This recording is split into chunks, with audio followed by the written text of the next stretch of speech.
एक उम्मीद सुनहरे ख्वाबों की जो आपने देख रखे हैं अपने बच्चों के लिए, सुनहरे कल की सूरत में। उस सुनहरे कल के लिए हम संवारते हैं आपके बच्चों का मुस्तकबिल। यूनिक ग्रुप ऑफ इंस्टीट्यूशन गुज़िश्ता 33 वर्षों से दिखा रहा है रास्तों को मंजिल, उम्मीद को रोशनी, इल्म से अमल की रवायत, बच्चों के रोशन मुस्तकबिल का ज़ामिन।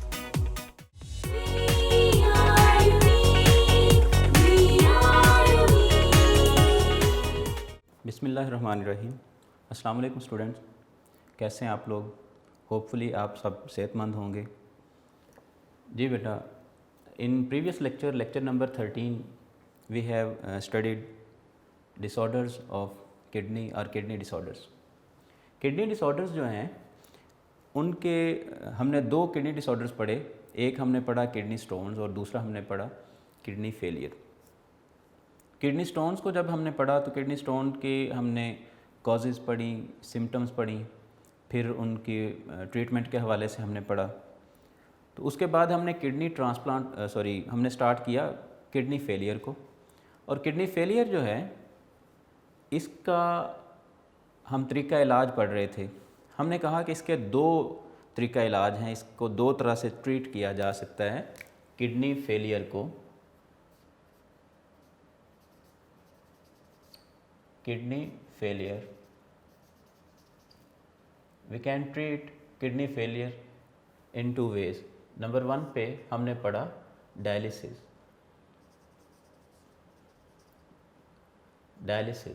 और नंबर 2 पे kidney transplant, dialysis and kidney transplant.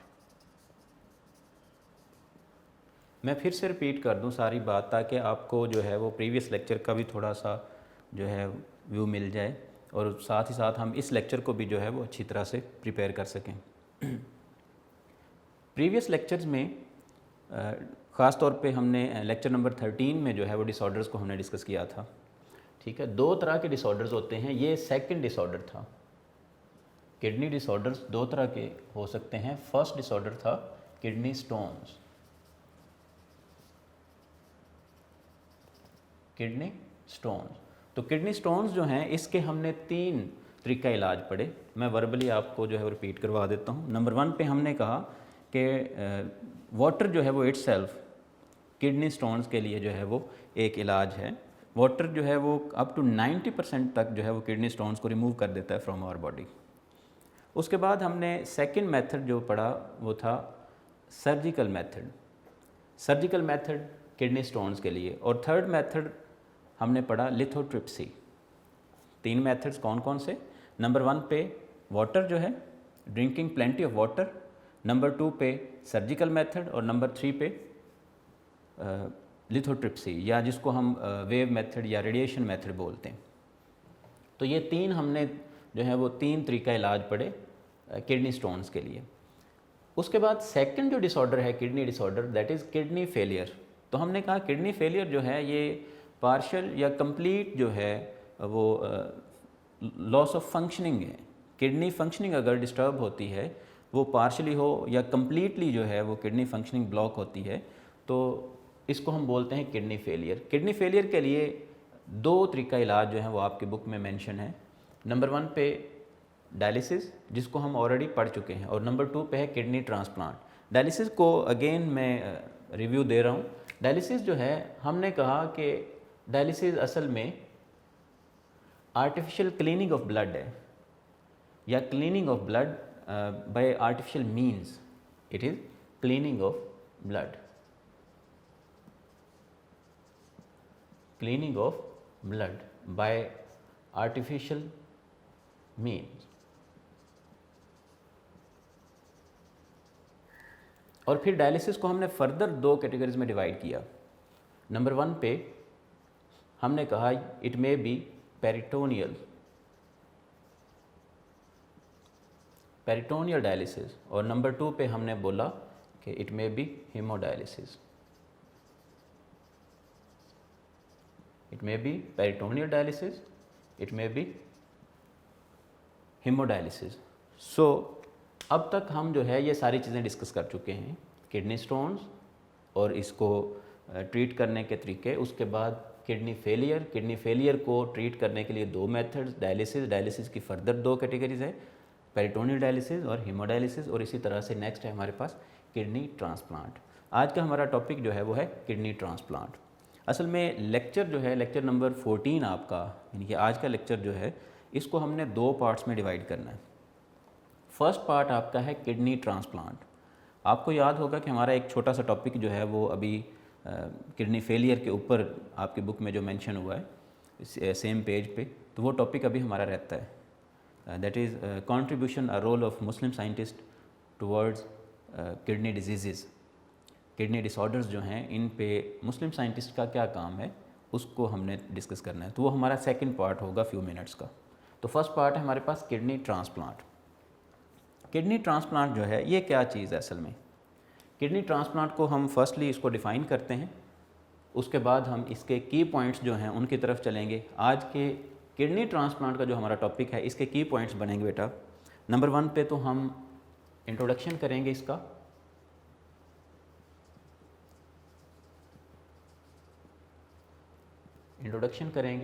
Then हम कंडीशंस की बात करेंगे कि किडनी ट्रांसप्लांटेशन के लिए क्या कंडीशंस हैं। उसके बाद हम एंड पे बात करेंगे कि प्रॉब्लम्स क्या हो सकती हैं, प्रॉब्लम्स आफ्टर ट्रांसप्लांटेशन।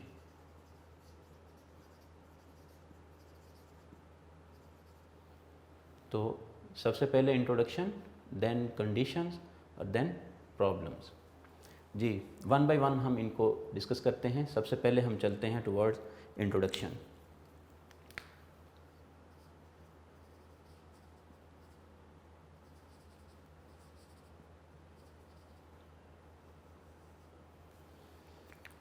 असल में किडनी डिसऑर्डर जो है, ख़ास तौर पे किडनी फेलियर जो है, उसका इलाज जो है वो किडनी ट्रांसप्लांट ही है, क्योर जिसको आप बोल सकते हैं। तो कंप्लीट जो इलाज है, मुकम्मल इलाज, कामिल इलाज जो है वो किडनी ट्रांसप्लांट है। लेकिन किडनी ट्रांसप्लांट में भी कुछ प्रॉब्लम्स हैं, उसके बाद कुछ प्रॉब्लम्स जन्म लेती हैं, उनको हम बाद में डिस्कस करते हैं। बहरहाल जो नेचुरल चीज़ होती है वो नेचुरल है, जो नेचर ने हमें ऑर्गन्स अता किए हैं वो नेचुरल हैं, उनकी फंक्शनिंग जो है वो 100% है, उनकी फंक्शनिंग जो है वो बेहतर है। जो आर्टिफिशियली जो हम रिप्लेस करते हैं ऑर्गन्स को किसी हादसे की सूरत में एट्सेट्रा एट्सेट्रा, तो वो ऑर्गन्स जो हैं वो उस तरह से फंक्शनिंग परफॉर्म नहीं करते जो नेचर ने हमें ऑर्गन्स प्रोवाइड किए हैं। सो किडनी ट्रांसप्लांट जो है असल में यही इलाज है किडनी फेलियर का। लेकिन इस दौरान एक और जो है तरीका इलाज अपनाया जाता है, वो है डायलिसिस। अब डायलिसिस जो है ये एक हेक्टिक रूटीन है, इससे अटेंडेंट्स जो होते हैं वो भी ख़ास तौर पर, और आम तौर पे जो पेशेंट्स हैं वो भी डिस्टर्ब होते हैं। तो पेशेंट्स जो हैं इनका डिस्टर्ब होना और अटेंडेंट्स का डिस्टर्ब होना जो है, इसलिए ये चीज़ें जो हैं ये डायलिसिस को जो है वो कह लें कि काबिल नफ़रत बनाती हैं। अब डायलिसिस जो है ये आर्जी तौर पर आप कह सकते हैं कि डायलिसिस जो है ये आर्जी तौर पर एक तरीका इलाज अपनाया जाता है जितनी देर तक के लिए एक प्रॉपर किडनी अवेलेबल नहीं होता। लेट्स से एक पेशेंट है, किडनी फेलियर का पेशेंट है, तो जितनी देर तक उसको किडनी अवेलेबल नहीं होता उतनी देर तक जो है उसको यही तरीका इलाज अपनाना पड़ेगा। मैं फिर से बात रिपीट कर रहा हूँ, असल में डायलिसिस जो है ये किडनी फेलियर जो है इसके इलाज के लिए दरमियानी तरीका इलाज है। असल इलाज जो है वो किडनी ट्रांसप्लांट है। तो जितनी देर तक एक प्रॉपर किडनी नहीं मिलता उतनी देर तक जो है वो डायलिसिस का सहारा लिया जाता है। तो इस डायलिसिस के ज़रिए से क्या किया जाता है, cleaning of blood bye artificial means. तो ये आर्जी तौर पर इसका सहारा लिया जाता है। अब जब एक प्रॉपर किडनी मिल जाए तो उसके बाद क्या किया जाता है, किडनी को रिप्लेस कर दिया जाता है, that is kidney transplant. So kidney transplant को हम कैसे जो है डिफ़ाइन कर सकते हैं, हम कह सकते हैं it is replacement of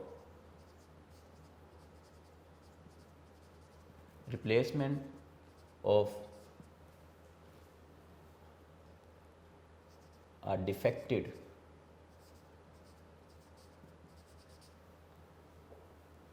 or failed kidney with healthy one। यानी कि किसी डिफेक्टेड को हेल्दी वन किडनी से जो है वो रिप्लेस करना एक्चुअली किडनी ट्रांसप्लांटेशन कहलाता है। अब किडनी ट्रांसप्लांटेशन के लिए ज़ाहिर सी बात है 2 पर्सन जो हैं वो रिस्पॉन्सिबल होंगे, 2 पर्सन जो हैं उनकी रिक्वायरमेंट होगी। एक तो पेशेंट है, पेशेंट जो है उसको तो किडनी की रिक्वायरमेंट है। अब दूसरा जो है वो डोनर होगा। सो रिप्लेसमेंट के लिए 2 लोग जो हैं वो इन्वॉल्व होंगे, एक डोनर और दूसरा जो है वो एक्सेप्टर है। और इस केस में एक्सेप्टर कौन है? पेशेंट है। फिर से बात रिपीट कर रहा हूँ, किडनी ट्रांसप्लांट असल में है क्या चीज़? रिप्लेसमेंट है ऑफ डिफेक्टेड और failed kidney with healthy one. इसमें रिप्लेसमेंट के लिए 2 चीज़ें, 2 लोग रिक्वायर्ड हैं, एक डोनर और दूसरा एक्सेप्टर। एक्सेप्टर जो है वो पेशेंट है, तो पेशेंट को रिक्वायर्ड है किडनी, तो जो किडनी डोनेट कर रहा है, किडनी दे रहा है, वो डोनर कहलाएगा इस केस में। अब हम चलते हैं सेकंड कंडीशंस की तरफ। सेकंड पार्ट है हमारे पास कंडीशंस। ये फर्स्ट पार्ट था, फर्स्ट की पॉइंट हमारा। सेकंड है हमारे पास कंडीशंस।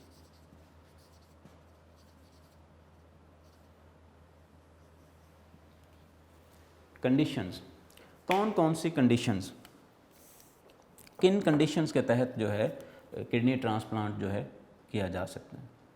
सबसे पहले तो किडनी ट्रांसप्लांट के लिए जो है वो एक प्रॉपर डोनर का होना ज़रूरी है। सो अवेलेबिलिटी ऑफ डोनर। अब ये बात याद रखनी है, डोनर जो है मे बी रिलेटिव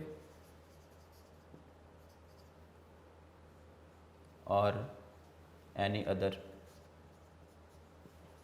पर्सन। यानी कि कोई रिलेटिव भी दे सकता है किडनी, ज़रूरी नहीं है कि रिलेटिव का ही किडनी हो। असल में ये किस बेस पे जो है वो डोनेट किया जाता है, ये सेकंड कंडीशन में हम लिखते हैं, वो है असल में प्रोटीन, टिश्यू प्रोटीन जो है इसको मैच किया जाता है।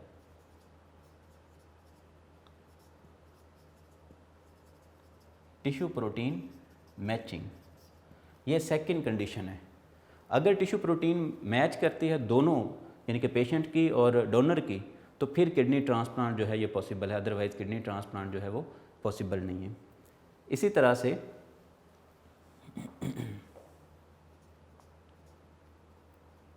नंबर 3 पे 2 कंडीशंस में, पहले नंबर पे तो हमने कहा कि कोई डोनर जो है वो अवेलेबल होना चाहिए। फिर डोनर अवेलेबल है तो फिर उसके बाद उसकी डोनेशन पे हम ये चेक करेंगे क्या उसका टिश्यू प्रोटीन जो है उसकी वो मैच करती है पेशेंट की टिश्यू प्रोटीन से। तो अगर मैच करती है तो फिर जो है ये डोनेशन जो है ये पॉसिबल होगा, ये किडनी ट्रांसप्लांट जो है ये पॉसिबल होगा। तीसरा जो है, तीसरी बात जो है, इसमें क्या किया जाता है, इसमें आप कह सकते हैं कि कनेक्शन किए जाते हैं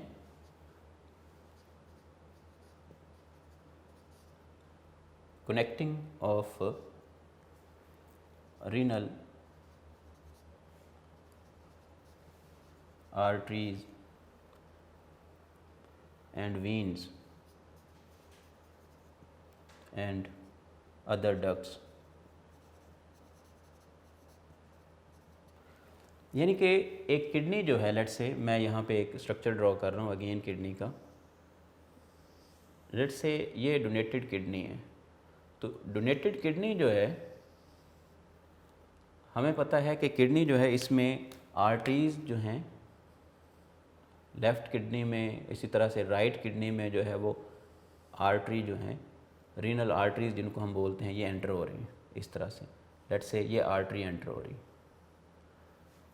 अब जो किडनी डिफेक्टेड है उसको जब रिमूव किया जाएगा, ज़ाहिर सी बात है अगर यहाँ से इसको कट ऑफ किया गया है, इस तरह से यहाँ से कट ऑफ किया गया, इसको रिमूव किया गया, तो इसकी जगह पे हेल्दी किडनी जो है उसको रिप्लेस करना है, तो क्या किया जाएगा, आर्टरीज़ को आर्टरीज़ के साथ और इसी तरह से जो वीन्स हैं, वीन्स को वीन्स के साथ जो है वो कनेक्ट किया जाएगा। लेट्स से ये रीनल वीन है, तो रीनल वीन को रीनल वीन के साथ जो है वो इस तरह से कनेक्ट किया जाएगा। अब इस तरह से एक किडनी जो है उसको रिप्लेस किया जाएगा। तो ये है जी किडनी ट्रांसप्लांटेशन की कंडीशंस। मैं फिर से रिपीट कर रहा हूँ कंडीशंस को। कंडीशन में नंबर 1 पे तो एक जो है डोनर का होना ज़रूरी है। वो डोनर जो है ये रिलेटिव भी हो सकता है और नॉन रिलेटिव, यानी कि कोई दूसरा पर्सन हो सकता है। फिर उसके बाद किडनी डोनर जो है और पेशेंट जो है यानी कि एक्सेप्टर जो है, दोनों की टिश्यू प्रोटीन मैचिंग की जाती है। और मैचिंग जो है ये प्रॉपर है, यानी कि मैच कर जाएँ दोनों की टिश्यू प्रोटीन तो हम जो है वो किडनी ट्रांसप्लांट करते हैं, अदरवाइज़ इसको रोक दिया जाता है। उसके बाद है कनेक्शन किए जाते हैं, connecting of renal arteries and veins and other ducts, यानी कि रीनल आर्टरीज़ को जो डोनेटेड किडनी है उसकी आर्टरीज़ के साथ, रीनल वीन्स जो हैं इस वीन्स के साथ, इसी तरह से जो दूसरी डक्ट्स हैं जैसे कि कह लें कि यूरिटर एट्सेट्रा, इनको इसी तरह से कनेक्ट किया जाता है। तो इस तरह से ये जो है हमारे पास ये सेकंड हमारा की पॉइंट था, कंडीशंस, ये कंप्लीट होता है। उसके बाद है जी प्रॉब्लम्स। किडनी डोनेशन के बाद, किडनी ट्रांसप्लांट के बाद कुछ कह लें कि प्रॉब्लम्स भी सामने आती हैं। ये कौन कौन सी प्रॉब्लम्स हैं, उससे पहले एक और कंडीशन जो है मेरे जहन में आ गई, इस कंडीशन को भी ज़रा जहन नशीन फरमा लें। नंबर 4 पे कंडीशन है कि किडनी ट्रांसप्लांट जो है ये आप ये कह लें कि किसी शख्स की अगर 40 इयर्स की एज में उसको जो है वो किडनी ट्रांसप्लांट की ज़रूरत पड़ी है, या कह लें कि 45 पे, तो ये नेक्स्ट जो है वो 10 to 15 ईयर्स ही चलेगा। एक डोनेटेड किडनी जो है, किडनी ट्रांसप्लांट जो है वो 10 से 15 साल तक ही जो है इसकी एज होगी। सो आप ये कह सकते हैं कि किडनी ट्रांसप्लांट जो है,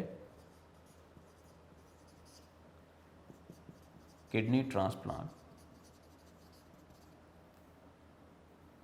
mostly effective for 10 to 15 years. अब 10 से 15 साल ये डिपेंड करता है कि किसी शख्स की जो है वो डाइट क्या है, उस लिहाज से 10 से 15 साल, और उसके बाद फिर एक नए डोनर की ज़रूरत पड़ेगी। सो ये कहा जा सकता है कि किडनी जो है, किडनी डिसऑर्डर्स जो हैं, किडनी की जो डिजीज़ हैं, ख़ास तौर पे किडनी फेलियर जो है, ये बहुत ही मुहलिक है। इसमें आप देख रहे हैं कि कोई भी तरीका इलाज जो है वो 100% जो है वो कारगर नहीं है। डायलिसिस जो है ये भी हेक्टिक रूटीन है, डेली बेसिस पे, और बाज़ दफ़ा जो है वो वीकली। इसके बाद पेशेंट जो हैं वो तंग आ जाते हैं डायलिसिस से, तो फिर आखिरी हल जो है वो किडनी ट्रांसप्लांट है, और वो भी आखिरी स्टेजेस पे। आप ऐसा कह सकते हैं कि जो जब पार्शियल किडनी फेलियर हो तो फिर डायलिसिस जो है ये वैल्यूएबल है, फिर डायलिसिस से काम चल सकता है। लेकिन जैसे जैसे ये किडनी फेलियर जो है इसकी कह लें रेशो बढ़ती जाती है, जैसे जैसे परसेंटेज बढ़ती जाती है, तो वैसे वैसे जो है फिर डायलिसिस का काम जो है ये इसकी जगह फिर एक किडनी, हेल्दी किडनी की ज़रूरत पड़ती है, और हम किडनी ट्रांसप्लांट जो है इसकी तरफ आते हैं। यानी कि सेकंड जो कह लें लास्ट स्टेज पे जाके जो तरीका इलाज है वो हमारे पास ओनली किडनी ट्रांसप्लांट है। अब ये हमारे पास 4 कंडीशंस होगी, इसको आपने याद रखना है। ये MCQs में पूछा जा सकता है कि एक ट्रांसप्लांटेड किडनी जो है वो कितनी मुद्दत के लिए जो है वैल्यूएबल है, तो ये है 10 to 15 ईयर्स। अब लास्ट पे हम चलते हैं प्रॉब्लम्स की तरफ। अभी तक हमने इंट्रोडक्शन को डिस्कस किया है, उसके बाद हमने कंडीशंस को डिस्कस किया, अब हम प्रॉब्लम्स की तरफ चलते हैं। Problems after kidney transplantation. जी, मैं प्रॉब्लम्स यहाँ पे डिस्कस कर रहा हूँ। थर्ड हमारा जो आज का की पॉइंट है,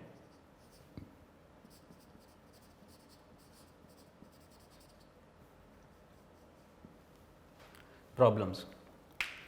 एक तो ये कंडीशंस में हमने लिखा, यही एक प्रॉब्लम भी है, यानी कि 10 से 15 साल ये भी एक मसला है। 10 से 15 साल एक जो कह लें कि हेल्दी किडनी है, वो एक पेशेंट, किडनी फेलियर का जो पेशेंट है उसकी बॉडी में 10 से 15 साल चलेगा, उसके बाद फिर से एक नए डोनर की ज़रूरत पड़ेगी, ये भी एक मसला है।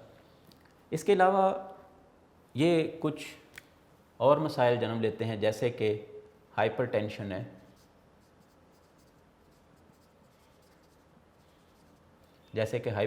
है, इसी तरह से सॉल्ट वाटर इम्बैलेंस है। और हाइपरटेंशन और सॉल्ट वाटर इम्बैलेंस जो हैं ये अल्टीमेटली ये फिर डिफरेंट टाइप की जो फर्दर कॉम्प्लिकेशंस जो हैं, डिफरेंट इन्फेक्शंस एंड कॉम्प्लिकेशंस का बायस बनती।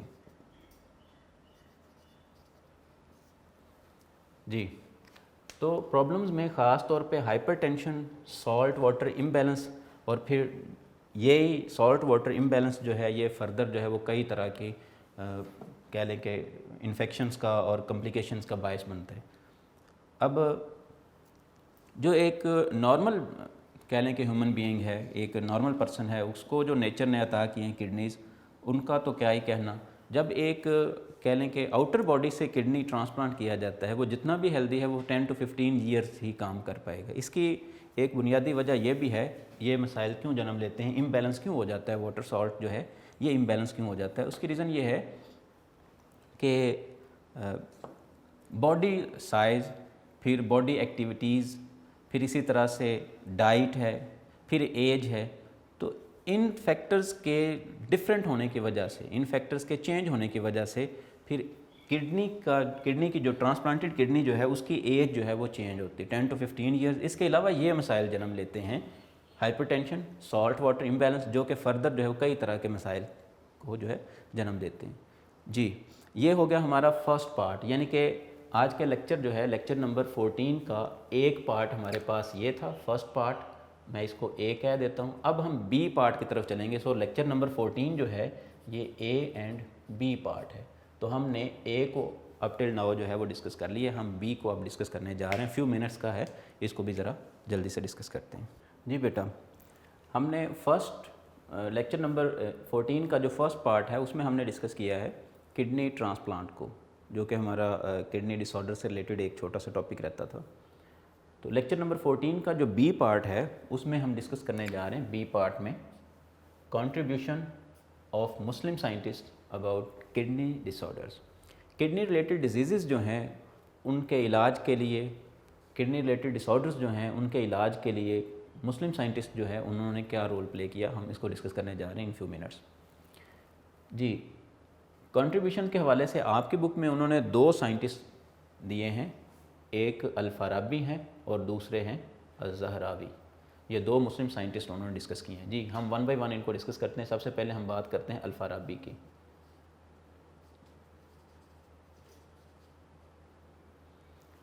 अल-फ़ाराबी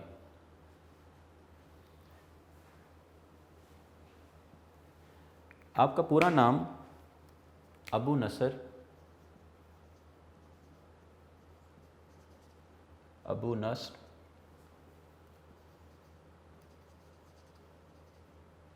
मोहम्मद बिन मोहम्मद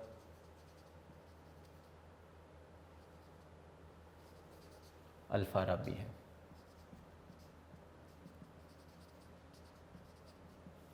पूरा नाम अबू नस्र मोहम्मद बिन मोहम्मद अल-फ़ाराबी। तो आम तौर पे इनको अल-फ़ाराबी के नाम से ही जाना जाता है। इन्होंने कई एक बुक्स लिखी हैं, आपकी बुक में बस उन्होंने ये मेंशन किया है, कई एक बुक्स लिखी हैं किडनी रिलेटेड। असल में ये थ्योरेटिकली और जो इनकी अपनी ऑब्जर्वेशंस थी उन पे मुश्तमिल जो है इन्होंने बुक्स लिखी हैं किडनी डिसऑर्डर से रिलेटेड, ख़ास तौर पे किडनी स्टोन्स वगैरह के हवाले से जो है इन्होंने बताया।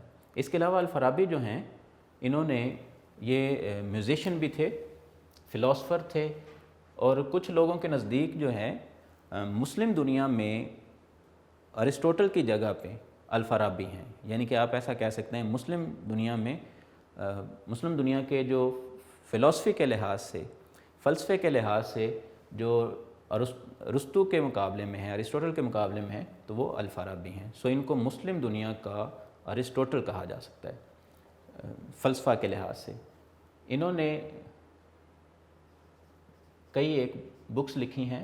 ही wrote many books on kidney related problems and their solutions. उसके बाद मैं अभी बोल रहा था कि अल-फ़ाराबी जो हैं ये म्यूज़िशियन थे, फ़िलासफ़र थे, अपने दौर के बहुत बड़े फ़िलासफ़र हैं। इसी तरह से ये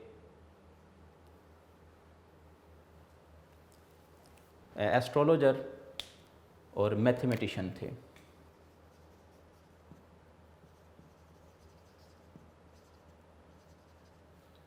एट्सेट्रा एट्सेट्रा। अल-फ़ाराबी जो हैं इनका जो दौर है वो ऑलमोस्ट 872 टू 951 और बाज़ बुक्स के अकॉर्डिंग 950। बहरहाल जो आपकी बुक में मेंशन है हम उसी डेट को जो है वो मेंशन करेंगे यहाँ पे। अल-फ़ाराबी जो हैं इनके ख़ास तौर पे जो कह लेंगे इनकी अर्ली लाइफ है उसके बारे में बहुत कम मतलब बुक्स में मिलता है, जबकि इनके काम वगैरह के हवाले से बाद में काम हुआ, इनकी लाइफ में उतना ज़्यादा काम नहीं हुआ। इनके काम को जो है वो कह सकते हैं कि दुनिया के सामने लाया गया है इनकी वफ़ात के बाद। इनकी वफ़ात जो है वो दमिश्क में हुई है। इसके बाद चलते हैं हम सेकंड मुस्लिम साइंटिस्ट की तरफ जो कि हैं हमारे पास अज़्ज़हरावी। पहले अल-फ़ाराबी और दूसरे अज़्ज़हरावी। हम डिस्कस करने जा रहे हैं अज़्ज़हरावी को। जी, दूसरे मुस्लिम साइंटिस्ट हैं अल-ज़हरावी।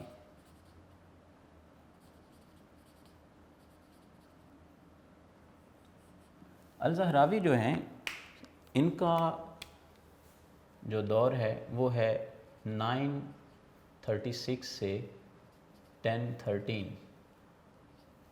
ये मुस्लिम दुनिया के सबसे बड़े सर्जन कंसीडर किए जाते हैं, ख़ास तौर पर किडनी स्टोन्स के हवाले से। इन्होंने बहुत ही ज़्यादा काम किया है, प्रैक्टिकल काम किया है, बुक्स भी लिखी हैं। इनका पूरा नाम जो है वो है अबुल कासिम अज़्ज़हरावी।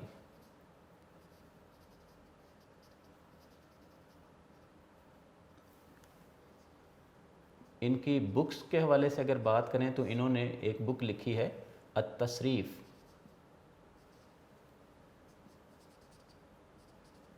अत-तसरीफ़ जिसका मतलब है द मेथड। अत-तसरीफ़ द मेथड। असल में ये बुक जो है ये जराहत पे है।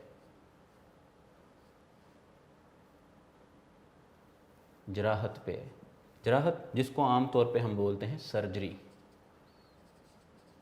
तो ये सर्जरी पे बुक है। तो सर्जरी पे जो कह लें कि पहली इफ़ेक्टिव बुक लिखी गई है वो अत-तसरीफ़ है।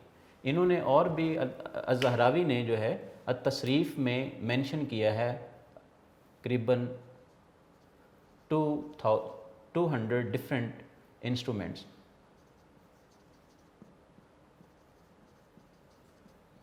He wrote in his book at-tasrif about 200 different instruments। ये इंस्ट्रूमेंट्स जो हैं ये क्या थे असल में, ये सेल्फ डिज़ाइंड थे। अब हम बात को कंक्लूड करते हैं। अबुल कासिम अज़्ज़हरावी जो हैं ये तरीक़ा इलाज के लिहाज से ख़ास तौर पर जो है वो किडनी स्टोन्स को रिमूव करने के लिए ये एक सर्जन के तौर पर जाने जाते हैं। तो सबसे इम्पोर्टेंट बात जो है वो इनके हवाले से ये है कि फेमस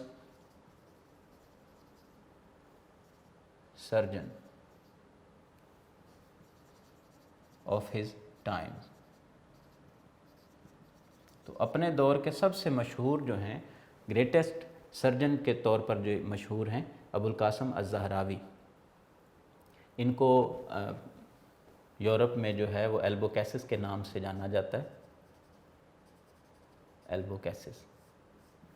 तो करीबन 19th सेंचुरी तक 18th 19th सेंचुरी तक जो हैं इनकी बुक्स जो हैं वो पढ़ाई जाती नहीं। ख़ास तौर पर जो है अत-तसरीफ़ इसकी ट्रांसलेशन जो है वो दुनिया की करीबन तमाम जो बड़ी ज़ुबानें हैं उनमें इंग्लिश है, इसी तरह से फ्रांसीसी है, एट्सेट्रा एट्सेट्रा, इनमें जो है वो इसकी ट्रांसलेशन की जा चुकी है और ये यूरोप में करीबन 18th 19th सेंचुरी में जो है पढ़ाई जाती रही है, अप टिल 18th-19th सेंचुरी।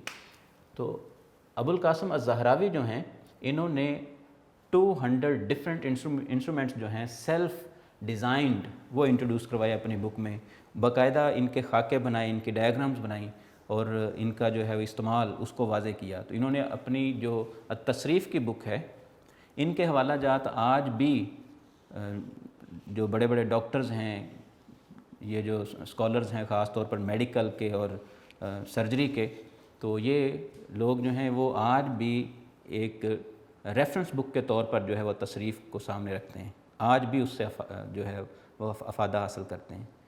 जी बेटा, आज के लेक्चर में हमने 2 पार्ट्स पढ़े। लेक्चर नंबर 14 का फर्स्ट पार्ट था हमारा किडनी ट्रांसप्लांट और बी पार्ट है हमारे पास कंट्रीब्यूशंस ऑफ मुस्लिम साइंटिस्ट। इस तरह से ये हमारा एक कंप्लीट जो है वो चैप्टर नंबर 11 जो है वो उसको भी हमने कंप्लीट किया। अब तक हमने चैप्टर नंबर 10 और चैप्टर नंबर 11 जो है उनको कंप्लीट किया है। चैप्टर नंबर 10 और चैप्टर नंबर 11 से रिलेटेड जितने भी शॉर्ट क्वेश्चन हैं, लॉन्ग क्वेश्चन हैं, मैं आपको साथ साथ बताता रहा हूँ कि ये लॉन्ग क्वेश्चन के तौर पर बहुत इंपॉर्टेंट है, ये शॉर्ट क्वेश्चन के तौर पर बहुत इंपॉर्टेंट है, ये बोर्ड में आया हुआ है। अब कुछ बच्चों ने जो है वो क्वेश्चन पूछे हैं कि जी डिफरेंट टाइप के क्वेश्चन, और इसी तरह से कुछ बच्चों ने जो है वो कहा है कि जी सर एंड पे बायोलॉजी की बुक के हर चैप्टर के एंड पे जो अंडरस्टैंडिंग द कॉन्सेप्ट के क्वेश्चंस हैं या शॉर्ट क्वेश्चंस हैं उनको भी डिस्कस कर दिया करें।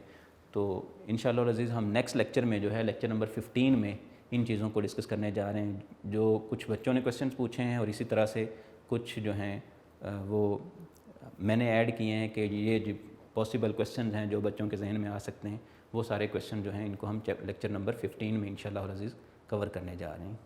अल्लाह हाफ़िज़।